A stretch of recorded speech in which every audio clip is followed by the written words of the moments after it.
Prys die Here. Ons sê vir u uit ons hart uit voorspoed vir die nuwe jaar. Ons is nou in die oggendure van 2025, die 5de dag van 2025.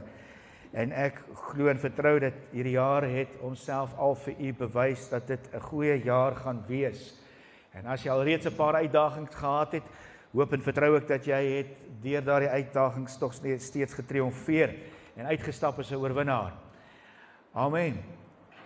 Is die mense vanoggend hier? Ek sê het u alreeds uitgestap as oorwinnaar. Ek het al 'n paar uitdagings gehad in hierdie laaste paar 5 dae. En ja, ek het moet sê die Here het my deur dit ook gevat. So ek is opgewonde, want as die jaar met 'n uitdaging begin, dan beteken dit jou geloof moet gereed wees vir groot dinge. Groot dinge. So as jy ook dalk met 'n uitdaging of 2 begin het, weet ek dat die Here het jou daardeur gevat. Nou, ons het in ons vakansie gekyk na 'n reeks getiteld Geloof onder konstruksie. Dat God aan elke een van ons werk, aan ons geloof werk. Ons geloof moet gelouter word. En enigiets wat gelouter word, word gelouter om dit te suiwer. En die woord sê as goud gelouter word, soveel te meer ons geloof, wat baie meer werd is as goud, moet tog maar deur die loop van die lewe gesuiwer word, want ons word van alle kante af gebombardeer en beïnvloed met dinge wat in hierdie wêreld aangaan. Is dit nie waar nie? Jy het 16 ure 'n dag wat jy wakker is, besig is by die werk, besig is met mense in hierdie wêreld, en daar is 'n stryd wat ons voer, 'n geloofstryd. Paulus noem dit die stryd van die geloof. Jou geloof het stryd. Ek sê jou geloof het stryd. Dis nie die vakansie van die geloof nie. Paulus sê nie die vakansie van die geloof nie. Hy sê nie die piknik van die geloof nie. Hy sê die stryd van die geloof het ek gestry. Net voordat hy sterf maak hy daai stelling. Geloof is 'n stryd. Want ons stry nie teen vlees en bloed nie, al wil ek sê is dit dikwels die vlees en bloed wat my die meeste afbreek. Maar ongelukkig is dit maar instrumente in die hand van die vyand. Maar ons veg teen die vyand wat tog maar op ons aanval, en ons geloof moet gedurig deur sterk gehou word, gebou word, gelouter word. En vanoggend, as die Here wil, hoop ek dat die woord homself baie duidelik gaan oordra, dat u gaan uitstap in die volgende fase van jou geloofskonstruksie. En dit lees ons duidelik in Jakobus wat sê geloof sonder werke is, help my, geloof sonder werke is dood. Daar moet geloofswerke by my geloof wees. As dit nie daar is nie, word dit geklassifiseer as dooie geloof. So ek moet kan aktief wees, nie passief wees nie. En met dit ook wil ek sê proaktief, want geloof is 'n vaste vertroue in dit wat jy nie sien nie. En om proaktief te wees is om gereed te wees, voor te berei vir iets wat jy gaan doen, of voorsorgmaatreëls te tref vir iets wat kan gebeur. Dit word proaktiwiteit genoem. En geloof funksioneer proaktief, want jy sien dinge of jy hoop op dinge wat jy nog nie sien nie. Jy vertrou iets gaan wees wat jy nog nie sien nie. Ons geloof behoort proaktief ook te wees. En God wil sien dat ons so 'n proaktiewe uitkyk in die lewe het. En in 2025 hoop ek dat jy hier gaan uitstap met 'n proaktiewe uitkyk, 'n hoop, 'n vaste vertroue vir dinge wat gaan gebeur, want God is proaktief betrokke in ons lewe. Hy is 'n proaktiewe God, hy is nie 'n passiewe God nie. En ek hoop dat vanoggend gaan ek myself die vraag vra, en u gaan dieselfde die vraag vra, het ek 'n positiewe, ywerige, proaktiewe gesindheid en uitkyk vir die nuwe jaar, of is ek negatief, moedeloos en passief? Want dit is nie wat God wil hê nie, want hy is betrokke, proaktief betrokke in die menselewe. Ek kan dalk sê, dit is logies, as jy na die wêreld kyk en na die omstandighede in die wêreld kyk, is daar baie mense wat die vraag vra, waar is God? En miskien sit hier iemand vanoggend wat ook deur 'n ding was, 'n challenge was, en jy het gebid, en jy het gevoel die Here het nie geantwoord, dat jy gesê het, waar is die Here? As hy dan daar is, hoekom gebeur hierdie dinge? Dis wat mense vandag vra. As God dan daar is, hoekom gebeur al hierdie goed op aarde nou en in hierdie wêreld? Is hy dan nie betrokke in hierdie wêreld nie? Het hy ons gemaak en ons gelos en teruggestaan en sit nou passief en kyk wat ons doen? Of is hy nog betrokke op hierdie aarde? Is hy nog betrokke in hierdie mensdom? Is hy nog betrokke in my lewe? Jy kan daai vraag vra en baie het daai vraag al gevra. Weet jy, baie het al hulle geloof verloor met daai vraag en sê, waar was die Here toe ek hom nodig gehad het in hierdie uitdaging? Waar is die Here nou met al hierdie goed wat gebeur? En so verloor mense hulle geloof. En dis nie wat moet gebeur nie. Ons geloof moet sterker word. Ons moet dit nie verloor nie. So ek glo dat die Here gaan vanoggend uit sy woord het vir jou wys dat hy's wel nog betrokke hier op hierdie aarde. Hy het nie onttrek nie. En hy's betrokke in jou lewe. Hy's aktief betrokke in jou lewe en proaktief betrokke in jou lewe. Hy sien vooruit, want dit in die karakter van sy naam, een van die betekenisse van sy name is, die God wat sien en voorsien. The God that sees and foresees. Hy sien en hy voorsien. Aan die ander woord, hy sien vooruit, sodat wanneer jy daar kom, dan is dit reg. Is dit proaktiwiteit? Dis proaktiwiteit. So God se naam spreek van proaktiwiteit. Maar hy is betrokke nog steeds op hierdie aarde. En ek glo dat die woord sal dit vir jou in jou hart vasmaak. Vir as jy dalk vanoggend hier soos menigte ander vra, is die Here nog betrokke hier? Is hy nog, het hy die mensdom verlaat? Kyk, hoe gaan dit aan? Kyk, hoe lyk dit? Waar is hy? Wel, kom ons kyk. Voordat ons kyk na 'n gesindheid van aktiewe en proaktiwiteit wat hy ook wil hê dat ek en jy moet vir 2025 hê, kom ons verfris ons net weer en herinner ons net weer dat God het ons nie verlaat nie. Hy is nog baie aktief op hierdie aarde. En hoe weet ons dat God wat ons dien, wat ek nie van aangesig tot aangesig sien nie, is betrokke in hierdie wêreld nou? Wel, kom ons kyk na 'n paar voorbeelde in die woord. In die eerste plek, God se betrokkenheid is baie duidelik vir ons in die skepping en in die natuur. En die woord sê vir ons in Genesis 1 vers 1, in die begin het God die hemel en die aarde geskep. Hy was die aktiewe faktor wat tot stand gebring het wat ons vandag sien. As dit nie vir sy proaktiwiteit was en sy proaktiewe betrokkenheid in hierdie wêreld nie, het ons nie gesien wat ons vandag sien nie, het ek en jy ook nie hier gesit nie. As hy 'n passiewe God was wat net teruggestaan het, dan was ons nie hier gewees nie. Nie waar nie? Dan was ek en jy nie hier nie. Nou, daar is daar baie mense wat dink dat God het die aarde geskape en hy het die mens gemaak en gesê laat die mens heers en toe verdwyn hy van die prentjie. Daar selfs charismatiese predikante, ek het 'n paar keer, nie name noem nie, 'n paar charismatiese predikante al gehoor die volgende stelling maak dat God kan niks op aarde doen alvorens hy die mense toestemming het nie. Omdat hy gesê het laat die mense heers. Maak hulle hierdie stelling, sê dat God moet eintlik ons eers toestemming vra voordat hy iets op aarde doen, want dit is totaal in kontradiksie met die woord. Daar's menigte gevalle waar God op hierdie aarde dinge gedoen het sonder dat hy enige mens toestemming gevra het. Want die woord sê nog steeds die aarde en die volheid daarvan behoort aan die Here. Die aarde en die volheid, selfs die duiwel behoort aan hom. Daarom kan die duiwel ook nie optree sommer net uit homself soos hy wil nie. God het duidelik vir hom in Job verhaal sien ons duidelik, God sê vir my, dit behalwe dit. Hy is nog steeds God, mense. En hoekom as ek 'n stelling glo dat hy kan niks op hierdie aarde doen voor hy my toestemming gevra het nie. Wie wil dan groter wees? Wie is dan in beheer?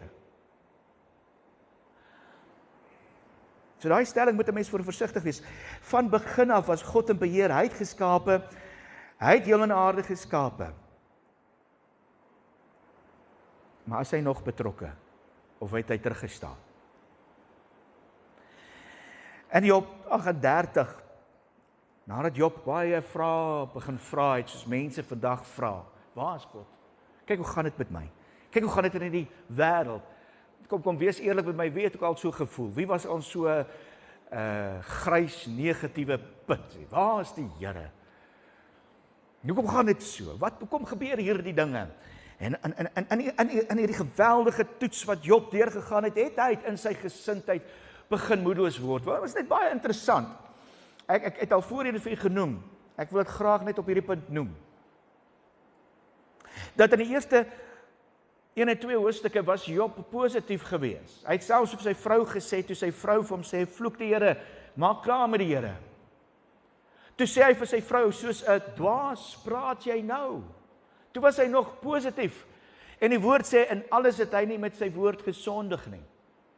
Hy was nog opgeruimd en positief en nog vol vertroue. Toe kom kuier sy vriende vir hom. En die skrif sê, hulle het na hom gesit en kyk, hulle het gegaan, hulle het vir mekaar gesê, kom ons gaan beur vir Job op. Ons hoor dit gaan sleg met hom. Kom ons gaan beur hom op. Kom ons maak hom positief. Kom ons gee hom weer nuwe hoop. En hulle kom by hom. En toe hulle hom sien, sê hulle niks nie, hulle begin net huil. Hulle sê niks nie, vir dae aan een sê hulle niks nie. En die eerste woorde wat Job sê, nadat sy vriende kom kuier het, was vervloek is my geboortedag. Voor dit was hy nog positief. Hy het nog self sy vrou bestraf en gesê, ek sal nie die Here verlaat nie, maar die invloed van sy vriende het gemaak dat hy negatief word.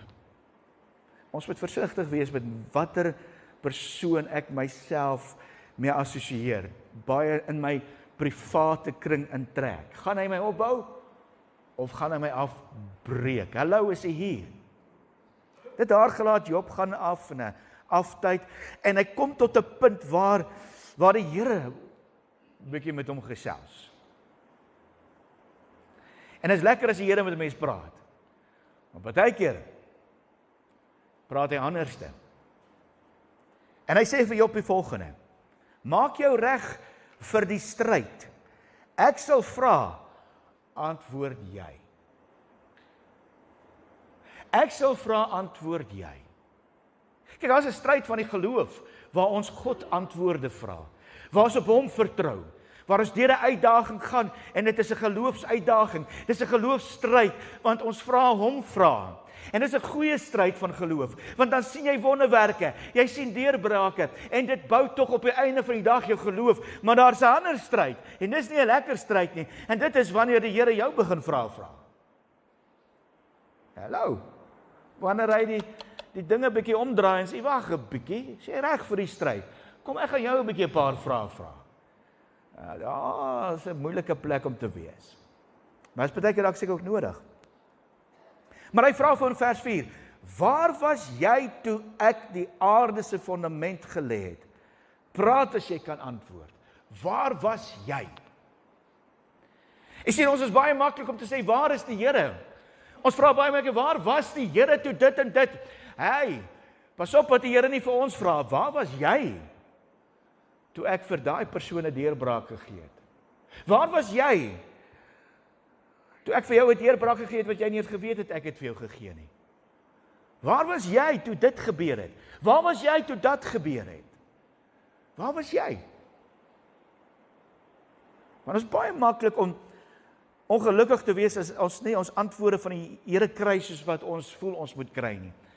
Maar ons sien nie wat hy agter die skerms doen nie. Waar is ons wanneer hy dinge in die onsienlike doen wat ons nie sien nie? Wanneer hy in die onsienlike optree en groot dinge doen, ons is nie bewus daarvan nie. Waar was jy? Ek is lief om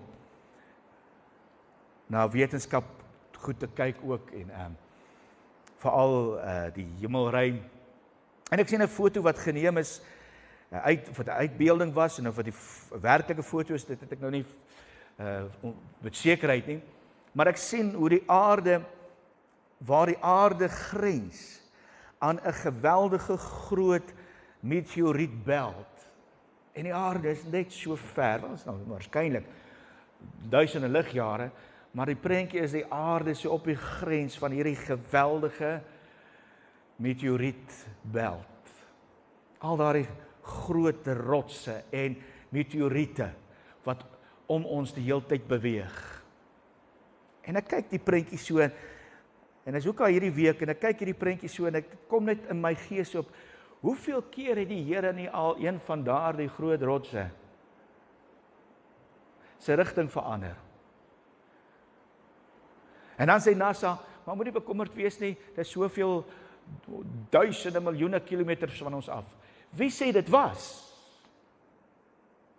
En iemand wat nog in beheer is, gaan ek vanoggend vir u wys, sê die woord, het 'n ding geskuif en die mens beskerm. Hallo, is die mens hier? Waar in die onsienlike optree waarvan ons nie eers bewus was, waar was jy toe hy in die onsienlike opgetree het en jou beskerm het en jy dit nie eens geweet nie? Waar was jy, vra hy vir Job? Waar was jy? Op plekke waar die fisiese oog nie sien nie, tree die Here op, en ons sal terugkom na dit.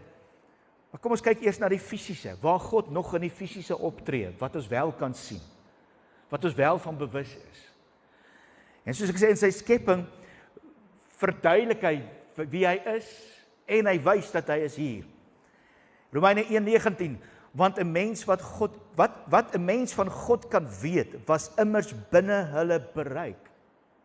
Want God het dit binne hulle bereik gebring. Dit wat ek en jy van hom weet, sodat ons nie hoef te sê, waar is hy nie? Dit wat ons van hom weet, het hy binne ons bereik gebring. Hoe het hy dit gedoen? Van die skepping van die wêreld af, kan 'n mens uit die werke van God duidelik aflei, sy krag ewigdurend is, dat sy krag ewigdurend is. Met ander woorde, ek en jy moet na die skepping kyk, nie met die oog om te sê, hy het een keer gemaak, teruggestaan nie. Sy krag is ewigdurend. Dit wil vir ons sê, dat in sy almag, hou hy iets in stand, aan die gang, terwille van my en jou. Is daar bewys vir dit? Daar is woordbewys daarvoor, wat ek nou vir u sal wys, maar weet jy wat, daar is 'n bewys ook, as 'n mens wetenskaplik kyk na goed. So 30 jaar terug, ja, so 30 jaar terug, lees ek 'n artikel in een van die wetenskap tydskrifte van daardie jare, waar die wetenskaplikes en die kosmoloog, wat noem hulle, kosmoloog, ek weet nie wat is die term daarvoor nie, waar hulle self in 'n hoek druk met 'n vraagstuk wat hulle bekommer en hulle kan nie die antwoord daarvoor gee nie. Die artikel het gelei dat suurstof op die aarde, die suurstofvlakke en die inhoud van suurstof moet minder wees. Gelang van die besoedeling, as gevolg van die besoedeling, woude wat vernietig word, die mensdom wat vermeerder, en die besoedeling wat vermeerder, saam met dit ook die teorie van die ozonlaag, het hulle vir hulself gesê, hoe is dit nou moontlik? Lewe op aarde moet eintlik nou amper tot 'n einde kom, dis 30 jaar terug. Wat hulle sê, lewe op aarde moet tot 'n einde kom. Hier is ons vandag nog steeds. Oerwoude het nog minder geword. En nou was die besoedeling het dalk nog meer geword. Maar hier sit ons nog steeds. Die suurstofvlakke is dalk, die kwaliteit van suurstof is dalk nie wat dit moet wees nie, maar die vlakke is nog daar. Hoekom dink u is dit? En daai tyd toe ek dit lees, toe deel die Here hierdie met my, en ek glo dit vandag nog steeds kinderlik. Die Hebreëse woord vir gees, Heilige Gees is Ruach Kodesh, die Heilige Gees, maar die Hebreëse woord vir gees, Ruach, en jy kan saam op die skerm lees, is kode H7306, ek kan in die Strongs dit saam met my net opvolg. Ruach beteken wind, by resemblance, breath.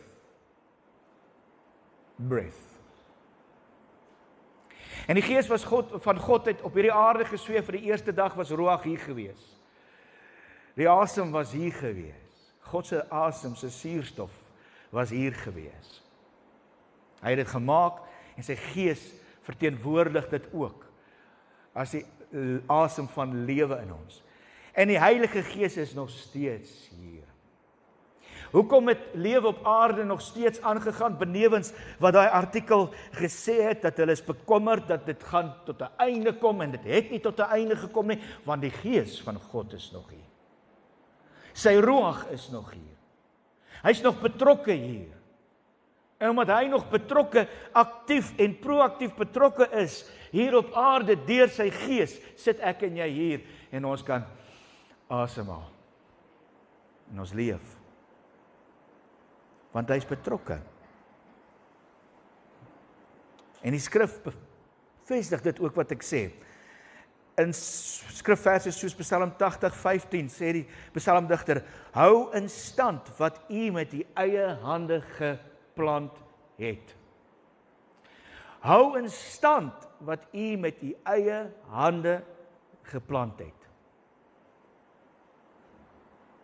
En ons sal ook afsluit om vir u wys dat selfs in die skepping is hy nog steeds besig om dit in stand te hou. Hy hou dit in stand. Maar dit wat hy hier op aarde gemaak het, hou hy in stand. As ons na die skepping kyk, dan sien ons sy betrokkenheid. En die woord bevestig dit, en ons sien dit fisies ook. Mense, ek kan nie anders dan as om te sê, dat as ek kyk hoe die Here vir die diere van die veld voorsien. Die skrif sê dit, hy sorg vir hulle. Hy is bewus as een van hulle val en sterf. Hoe betrokke moet hy dan wees? Nog in die skepping. In my en jou persoonlike hoedanigheid ook. Die woord sê hy weet van elke haar wat van jou hoof afval. Hoe betrokke moet hy wees om dit te kan weet? Dink jy dan nou hy teruggestaan, wil niks van die mens weet nie? Ek stel nie belang in jou lewe nie, maar ek stel belang hoeveel hare is op jou hoof. Kom aan. Is dit 'n God wat onbetrokke is en nie belangstellend is nie? Sy betrokkenheid in ons eie lewens, hy tel die hare van ons hoof. Psalm 54:4 sê, maar vir my help God altyd. Die Here hou my lewe in stand. Vir my help die Here altyd en ek kan daarvan ook getuig. En hy hou my lewe in stand. Moenie dink dit is, ekskuus dat ek dit so uitdruk, maar moenie dink dit is omdat jy oulik is en jy self die vermoëns het nie. Dis nie omdat ek oulik is of die vermoëns het nie. Mense, luister, ek verklaar ongetwyfeld, sonder om te twyfel, met volle oortuiging dat hy help my altyd en hy hou my lewe in stand. Dis nie my toe doen nie. Jy weet, ons sê dit altyd, as jy wakker word in die oggend, is dit genade. Jy kan 'n slaappil drink om te gaan slaap, maar jy kry nie 'n wakker wordpil nie. Daardie is genade. Daardie is 'n God wat jou lewe in stand hou. Sy genade is net elke môre. Is dit 'n betrokke God wat vir jou elke môre nuwe genade gee? Dis nuwe genade wat jou vanoggend wakker gemaak het. Jy is nie op gister se genade nie. Die Vader wat ons dien het, daagliks manna en kwartels voorsien. Hy's die God wat vir ons daaglikse brood gee. Hy's nie die een wat een keer gee en dan terugstaan en sê, daar is jou brood vir die res van jou lewe nie. Hy gee dit vir jou elke dag, want hy's betrokke in jou lewe elke dag. Hy hou jou lewe in stand elke dag. Hy help jou elke dag. Hy's die God van die elke dag. Hy's nie passief nie. Hy's aktief, betrokke en proaktief. Hy dink vooruit. Hy hou sy werk op aarde in stand en selfs ook baie van ons eie werke hou hy in stand. Sê die woord, Psalm 90 vers 17, laat ons die goedheid van die Here ons God belewe. Ek wil sy goedheid belewe elke dag. Wil u?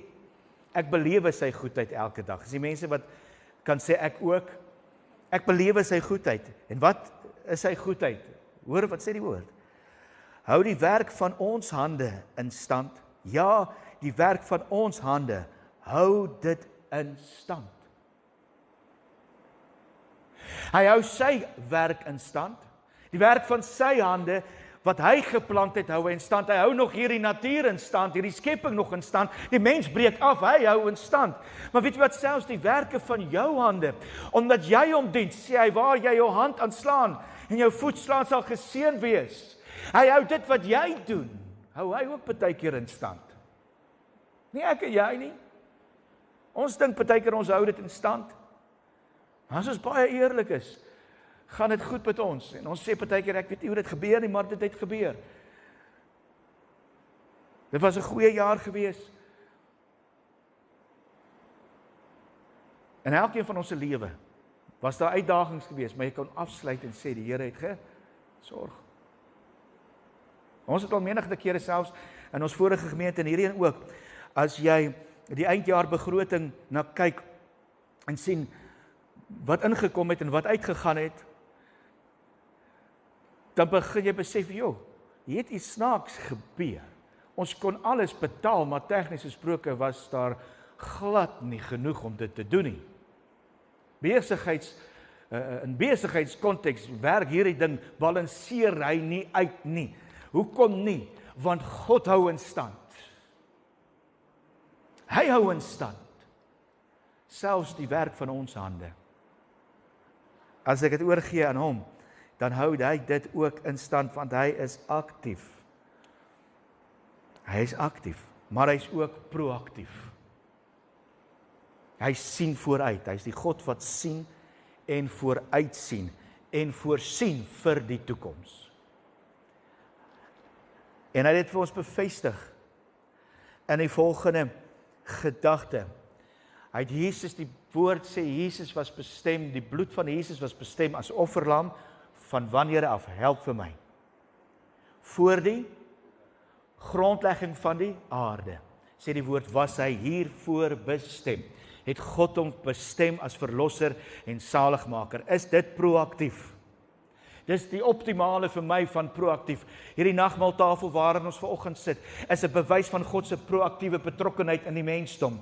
Dat nog voordat hy die mensdom gemaak het, het hy 'n verlosser bewerkstellig, 'n plan van verlossing bewerkstellig, nog voordat hy die mens gemaak het, want hy is die God wat sien en voorsien. Hy was nie onkant gevang toe Adam en Eva geval het nie. Hy het nie toe gesê, oei, wat nou nie? Ek het nie gesien dit gaan gebeur nie. Nee, hy het al lankal geweet. Die mens gaan val. Want hy het alreeds die verlossingsplan in plek gehad. As hy ons reeks kon onthou, die geheime blou plan. Ons moet hom eendag weer doen. Proaktiewe betrokkenheid. Maar voor die skepping van die aarde het hy Christus bestem. Sy liefde en trou het toe al vir ons proaktief begin funksioneer. So lief hy die mensdom gehad het en het. Psalm 88 vers 8 sê, ek sê, u liefde en u trou wankel nooit. Dit hou vir altyd stand in die hemel en op aarde. In die hemel en op aarde. U liefde en u trou hou vir altyd stand in die hemel en op aarde. Van ewigheid af, in die hemel al, toe God Jesus as redder bestem het, was dit 'n aksie van sy liefde en sy trou. En hy het dit in stand gehou, totdat dit gemanifesteer het hier op aarde, en vandag nog steeds betrokke is in ons lewe. Ervaar u sy liefde elke dag en sy trou elke dag? Ek doen. Dieselfde liefde en trou wat die verlossingsplan voor die skepping bewerkstellig het, is dieselfde liefde en trou wat ek nou op aarde beleef en die in die hemel beleef. God van liefde en trou. Hy is betrokke, nog steeds. Hy het ons nie gelos nie. Nog nooit het hy ons gelos nie. Hy was nog altyd betrokke gewees. En dit is in opsommend opgesluit in wat Christus nou ook is. Hebreërs 1 vers 3 sê, uit hom straal die heerlikheid van God, en hy is die ewe beeld van die wese van God. Verwysend na Jesus, sê, uit hom straal die heerlikheid. En hy is die beeld van God. Hy hou alle dinge deur sy magswoord in stand. Lees weer saam met my. Hy hou alle dinge deur sy magswoord in stand. Alle dinge is, help my, alle dinge is, alle dinge. Alle dinge is, alle dinge. Is hierdie skepping 'n ding? Dis deel van die dinge. Is ek en jy deel van die dinge? Sê vir die persoon langs jou, jy is deel van hierdie lewe. Jy is deel van hierdie dinge. Ons is deel van dit. alle dinge, die hemel en die aarde, alles hou hy in stand. Jesus Christus, die ewe beeld van die Vader, wat straal van die heerlikheid, is nie onbetrokke nie. Hy bly betrokke en hy hou dit in stand. Dis hoekom ek en jy nog hier sit. Dis hoekom daai deure nog oop is. Dis hoekom daar nog 'n AGS Lighuis gemeente is. Dis hoekom ek nog 'n salaris het en jy nog 'n salaris het. Dis hoekom ons nog asemhaal in hierdie natuur. Dis hoekom die voëls van die veld nog kos het. Dis hoekom ons nog kos het, want daar's iemand wat deur sy magswoord alle dinge nog in stand hou, want die mens doen verseker nie. Die mens hou dit nie in stand nie. Daar's een wat dit in stand hou, deur sy magswoord. En dit is Jesus Christus.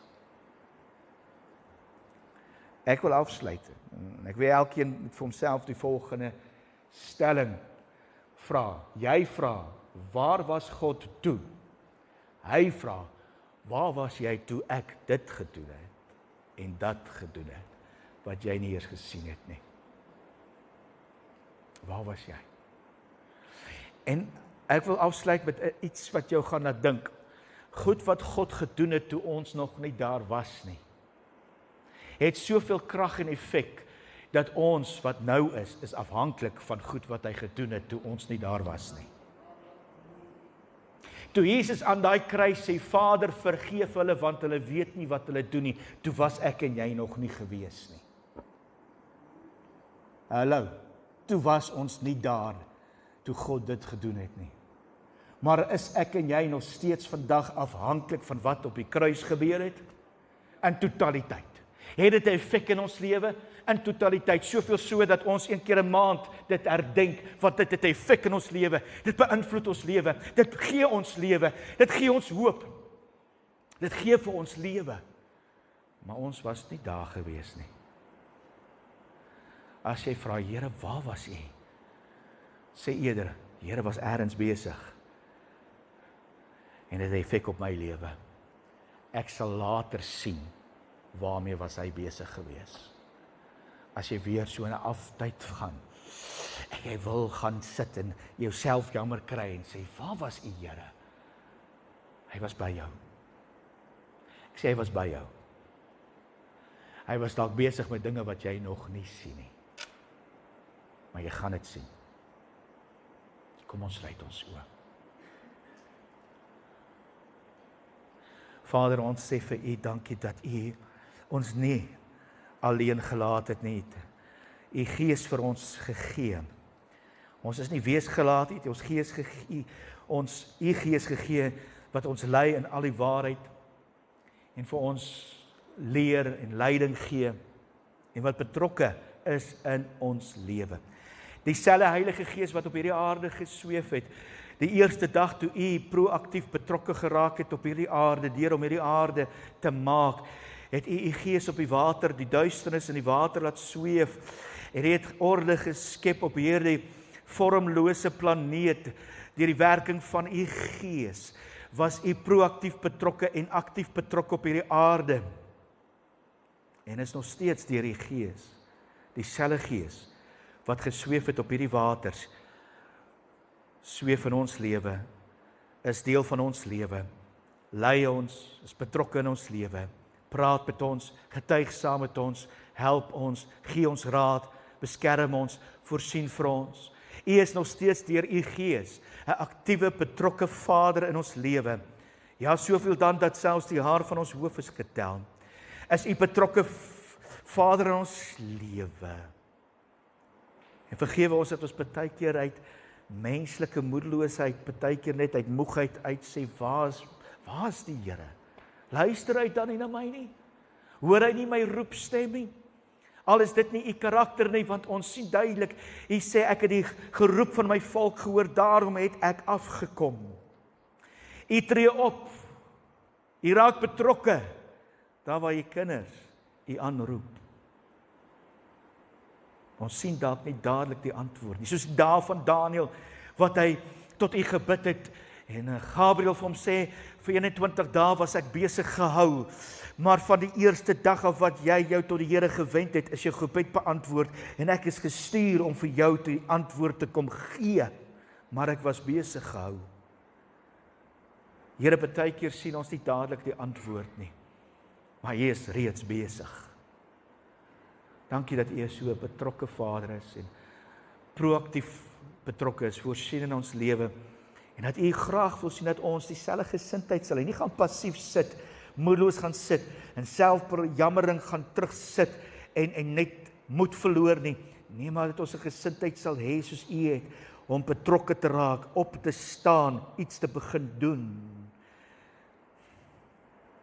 In 2025, Here, is dit my gebed dat ons elke een aktief en proaktief sal wees. In U koninkryk en op aarde, in hierdie lewe nou. En ons gee U al die eer, ons loof U en ons prys U in Jesus naam. Amen, amen. Ons gaan aan die nagmaaltafel sit en ons vier nou